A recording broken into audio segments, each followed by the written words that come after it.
A Junior History of England, 1929.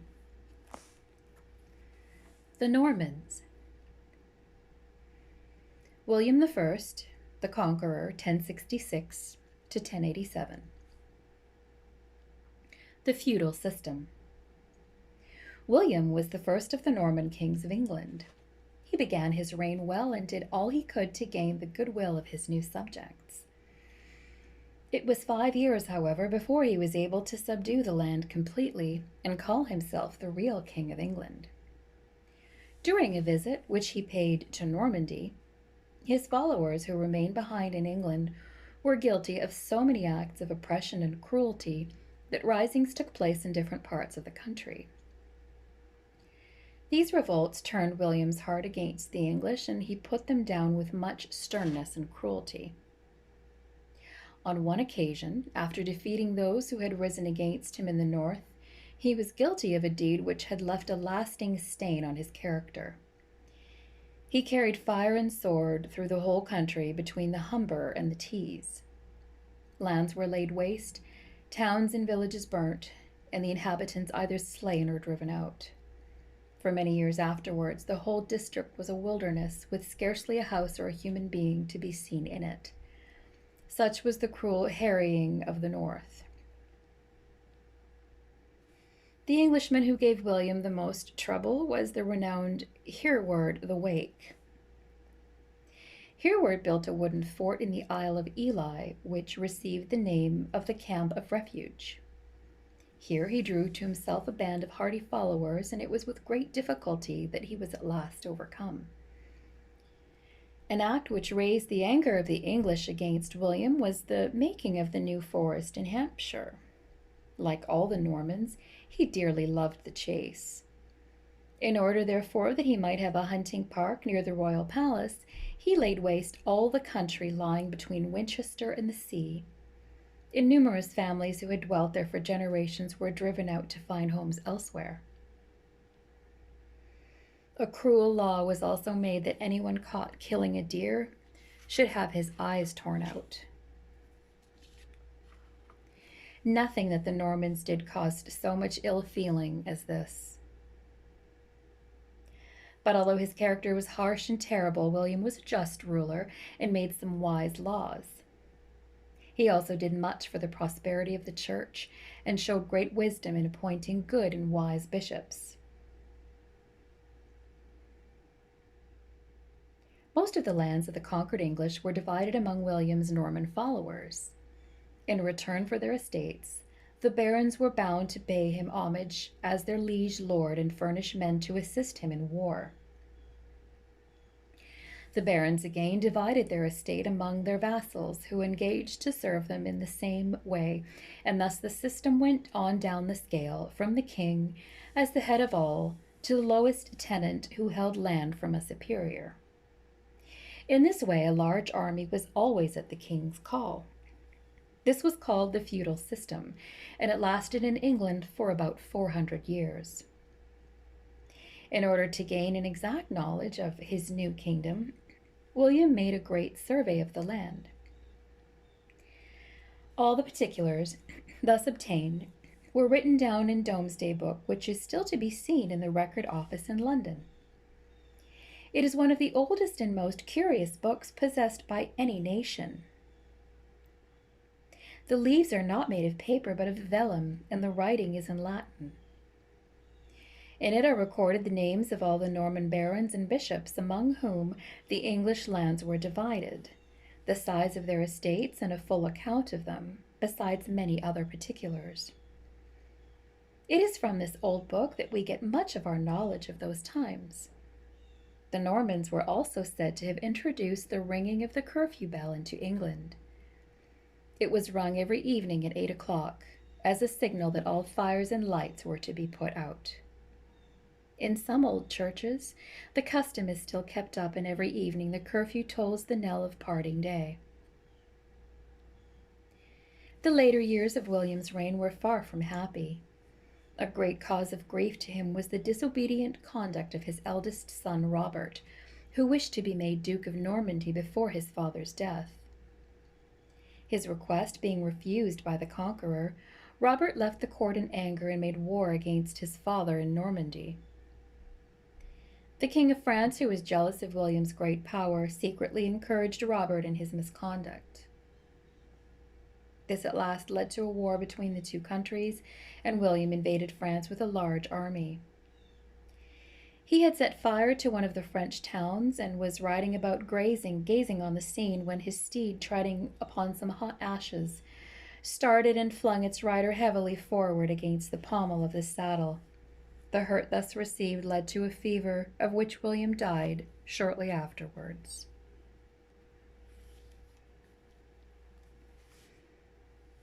William II, 1087 to 1100. The Crusades. The second William was surnamed Rufus, or the Red, from the color of his hair and complexion. He was mean, crafty, and cruel, and allowed nothing to stand in the way of gaining his ends. So long as he got money to supply his wicked wants, he cared for nothing else. While hunting in the New Forest, he was killed by an arrow. Whether his death was due to accident or design, no one could tell. The reign of Rufus is chiefly worth recording as being the time when the famous wars called the Crusades commenced in 1096. The people of those times were fond of making pilgrimages to holy places which contained the graves of saints and martyrs. Persons of this class were held in much respect in all Christian countries, and it was considered a crime to offer them any ill treatment or insult. The most celebrated place that could be visited in this way was Jerusalem, which contained the tomb where our Savior had been laid. Pilgrims of all classes and from all the western countries of Europe were in the habit of making journeys to that holy shrine. A few years before this, the Turks had overrun the Holy Land and taken possession of Jerusalem, and pilgrims had to undergo much ill treatment at their hands. On returning home, these pilgrims complained loudly of this bad usage, and the famous Peter the Hermit went from court to court, stirring up kings and nobles to go forth and deliver Jerusalem out of the hands of the unbelieving Turks. The Pope, Urban II, took up the cause and promised his blessing to all princes and their followers who should undertake the rescue of the holy city and sepulchre from the infidels. Thus it was that armies made up of troops from many nations set forth at various times to undertake the conquest of Palestine. These wars were called Crusades, and several English princes, as we shall see, took part in them. Robert, who had taken part in the first crusade, was on his return to England when he heard that his brother Rufus was dead. On getting home, he found he was too late, as Henry, his younger brother, taking advantage of his absence, had seized the throne. Henry I, 1100 to 1135, and Stephen, 1135 to 1154. Henry I, the youngest son of the conqueror, was surnamed Beauclerc, or the good scholar, on account of his learning. His brother, whose place he had unlawfully taken, was on his way from the Holy Land, and Henry therefore strove to get the English on his side by promising to abolish the Danengeld and the curfew, and to rule according to the good laws of Edward the Confessor. But what pleased the English most was his marriage with Edith, or Matilda, the daughter of Margaret, Queen of Scotland. This princess could trace her descent from Alfred the Great. Robert did indeed land in England with an army, but he was easily persuaded to remain satisfied with Normandy and a sum of money, and thus no war took place on English ground. But Henry was not long in picking a quarrel with his brother and invaded Normandy with a large army consisting mainly of English. In the Battle of Tinchebrai, fought in 1106, the Normans were completely defeated and Robert was taken prisoner. The unfortunate prince was confined in the castle of Cardiff in South Wales, where he remained till his death, which did not take place till nearly 30 years afterwards. By degrees, Henry got all Normandy into his grasp, but in the height of his power came the awful tidings that his only son, William, whom he greatly loved, had been drowned in the crossing of the Channel. After the death of his son, Henry tried to ensure the crown for his daughter Matilda by getting the barons with her cousin Stephen, grandson of William the Conqueror, at their head, to take an oath to support her. Matilda had married as her second husband Geoffrey Plantagenet, Count of Anjou.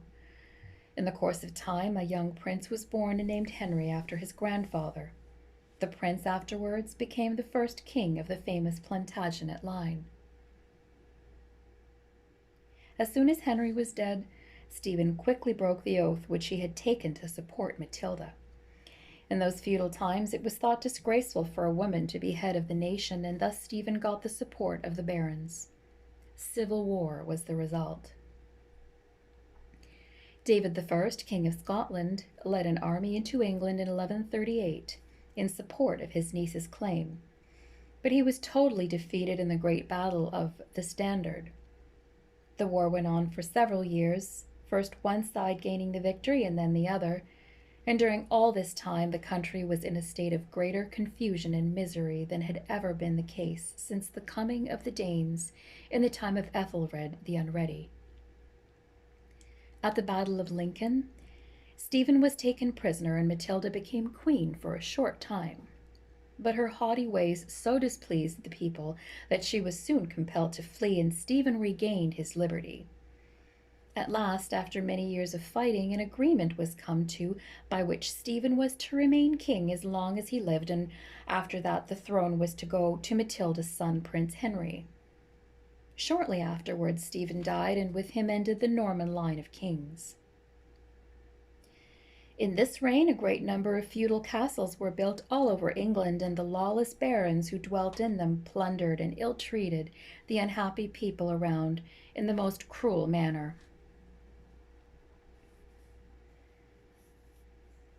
Norman life in England. In the feudal times, the great barons built strong stone castles with thick high walls and surrounded by a deep moat. The strongest part of the building was the keep, in which the baron and his family dwelt. The entrance to the castle was by a narrow bridge across the moat. It was called the drawbridge and could be drawn up or let down at pleasure. Close to the castle were the dwellings of the various craftsmen who supplied the nobles and their followers with such things as they required.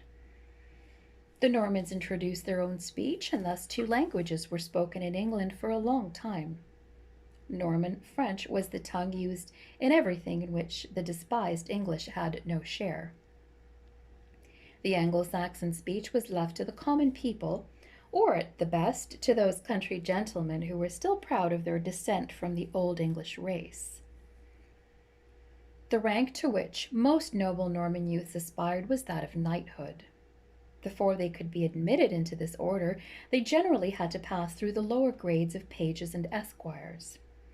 No one could be knighted who had been guilty of cowardice or any baseness, and when once the golden spurs were buckled on, the newly made knight was pledged to bear himself bravely in the fight, to be mindful of his religious duties, and to defend the weak and the oppressed. When fully equipped for battle, the knight was clothed from head to foot in mail. Round his neck was slung his shield, which bore his motto or device. He was armed with a long lance or spear, besides sword and dagger, and frequently also with a battle-axe slung at his saddle-bow.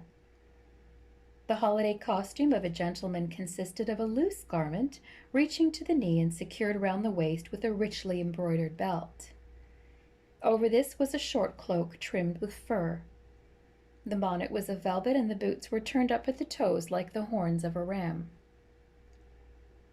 The ladies wore an underrobe of silk, over which was a loose mantle reaching to the ground.